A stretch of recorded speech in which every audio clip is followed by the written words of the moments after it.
আজকে রোজার 7 নম্বর দিন, আর আজকে আমাকে এত কষ্ট করতে হবে আগে বুঝিনি। তো বিষয়টা প্রথম থেকে শুরু করি। সেরিতে এত খাটাখাটনি করার পর সকালে একটু বেশি ঘুমালে আম্মু বকাবকি শুরু করে দেয়, বলে যে রোজা থেকে এত ঘুমাতে হয় না। তাই ঘুম থেকে উঠে ঘর বাড়ি গোছানো শুরু করে ফেললাম। তারপরে বাসা থেকে বের হয়ে চলে আসি টিটিসিতে। টিটিসিতে মূলত আজকে আমার একটা আর্জেন্ট কাজ আছে, যে জন্যই আসা।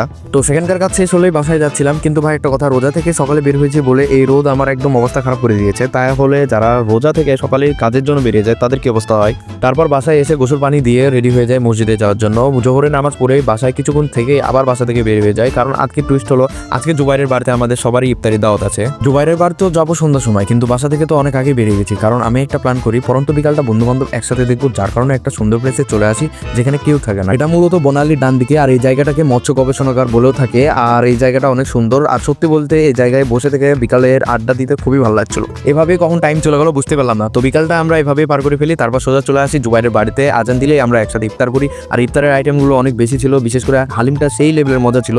ওভারঅল ধন্যবাদ জানাচ্ছি জুবাইরকে।